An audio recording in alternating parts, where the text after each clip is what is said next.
इधर किधर ले चला, इधर चाचे का घर है। ਬਾਬਾ ਜੀ ਤੁਹਾਨੂੰ ਵੀ ਤਾਂ ਸਾਰਾ ਪਤਾ ਹੈ ਨਾ ਕਿ ਕੱਲ ਦੀ ਬਾਰਿਸ਼ ਹੋਈ ਏ ਤੇ ਆਪਣਾ ਛੱਤ ਡਿੱਗ ਪਿਆ ਏ ਤੇ ਫਿਰ ਹੁਣ ਕੁ 4 ਦਿਨ ਗੁਜ਼ਾਰਾ ਤੇ ਕਰਨਾ ਹੈ ਨਾ। ਚਾਚੇ ਹਾਲ ਚੱਲਨੇ ਆ, ਉਹ ਤਾਂ ਜਾ ਕੇ ਤਰਲਾ ਮਾਰ ਲੈਨੇ ਆ। ਉਹਨੇ ਤੇ ਅੱਗੇ ਹੀ ਪਿਓ ਨੂੰ ਘਰੋਂ ਕੱਢਿਆ ਹੈ, ਬੀਬੀ ਦੇ ਪਿੱਛੇ ਲੱਗ ਕੇ। ਉਹ ਬਾਬਾ ਜੀ ਫਿਰ ਹੁਣ ਸਾਡਾ ਨਹੀਂ ਕਿਤੇ ਗੁਜ਼ਾਰਾ ਹੁੰਦਾ ਤੇ ਫਿਰ ਹੁਣ ਕੋ 4 ਦਿਨ ਕੱਢਣੇ ਤੇ ਹਨ ਨਾ। ਆ ਜਾਓ ਤੁਸੀਂ।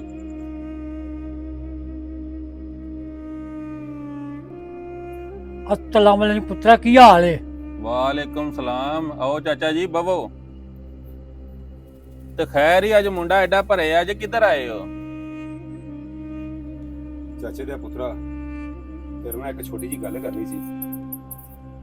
ਕੱਲ ਦੀ ਹੋਈ ਏ ਬਾਰਿਸ਼ ਤੇ ਸਾਡੀ ਛੱਤ ਡਿੱਗ ਪਈ ਏ ਤੇ ਅਸਾਂ 4 ਦਿਨ ਇੱਥੇ ਤੇਰੇ ਕੋਲ ਰਹਿਣਾ ਹੈ। ਤੈਨੂੰ ਪਤਾ ਹੀ ਮਜ਼ਦੂਰੀ ਕਰਨ ਵਾਲੇ ਬੰਦੇ ਆ ਤੇ ਐ ਵੇ ਮੇਰੇ ਥਾਨੂੰ ਨਾ ਕਰੀ, ਸਾਨੂੰ 4 ਦਿਨ ਨਾ ਇੱਥੇ ਰੱਖ ਲੈ।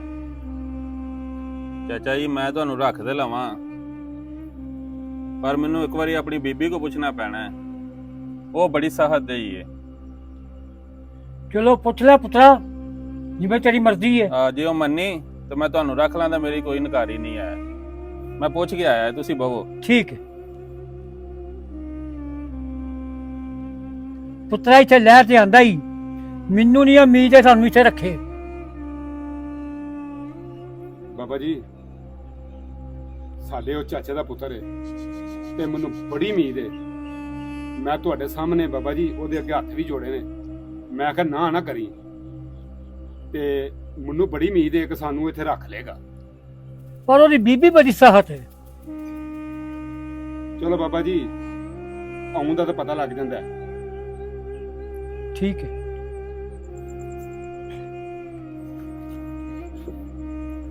बेगम मैं तुहाडे नाल एक गल करनी सी। जी बताएं।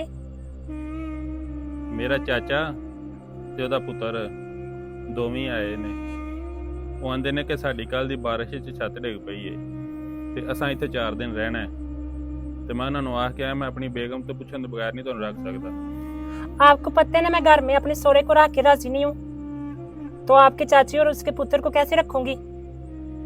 यहाँ आप उसको रख लेना इधर, तो मैं अपने पेके चली जाती हूँ। ਨਹੀਂ ਬੇਗਮ ਨਾਰਾਜ਼ ਤੇ ਨਾ ਹੋਵੋ, ਮੈਂ ਉਹਨਾਂ ਨੂੰ ਜਵਾਬ ਦੇ ਦੇਣਾ ਵਾ, ਤੁਸੀਂ ਨਾਰਾਜ਼ ਨਾ ਹੋਵੋ। ठीक है, दे के आए जवाब।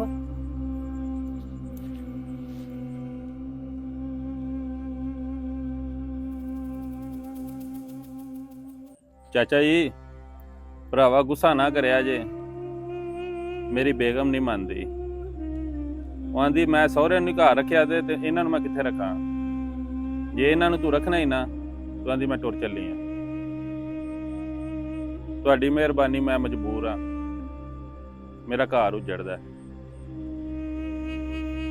ਠੀਕ ਹੈ ਭਰਾਵਾ, ਤੂੰ ਆਪਣੇ ਘਰ ਨੂੰ ਕਾਇਮ ਰੱਖ ਤੇ ਕੋਈ ਨਹੀਂ ਗੱਲ, ਅਸੀਂ ਸਾਡਾ ਅੱਲਾ ਵਾਰਸ ਹੈ।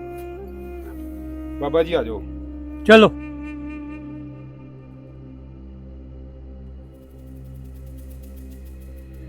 ਪੁੱਤਰਾ, ਮੈਂ ਤੈਨੂੰ ਆਖਿਆ ਸੀ ਨਾ ਉਹਦੀ ਬੇਗਮ ਬੜੀ ਸਾਹਤ ਹੈ ਤੇ ਨਾਲ ਮੈਨੂੰ ਵੀ ਬਿਰਤ ਕਰਵਾਇਆ ਸੀ ਨਾ। ਬਾਬਾ ਜੀ ਗੱਲ ਤਾਂ ਤੁਹਾਡੀ ਬਿਲਕੁਲ ਠੀਕ ਹੈ। ਬਾਬਾ ਜੀ ਮੈਂ ਇੱਕ ਹਿਸਾਬ ਲਾਇਆ, ਖੂਨ ਜਿਹੜਾ ਨਾ ਸਫੇਦ ਹੋ ਗਏ ਨੇ। ਕੋਈ ਭੈਣ ਭਰਾ ਕਿਸੇ ਦਾ ਸਾਥ ਕਰਨ ਨੂੰ ਤਿਆਰ ਹੀ ਨਹੀਂ ਹੈ। ਆ ਜਾਓ, ਸਾਡਾ ਅੱਲਾ ਵਾਰਸ ਹੈ। ਚਲੋ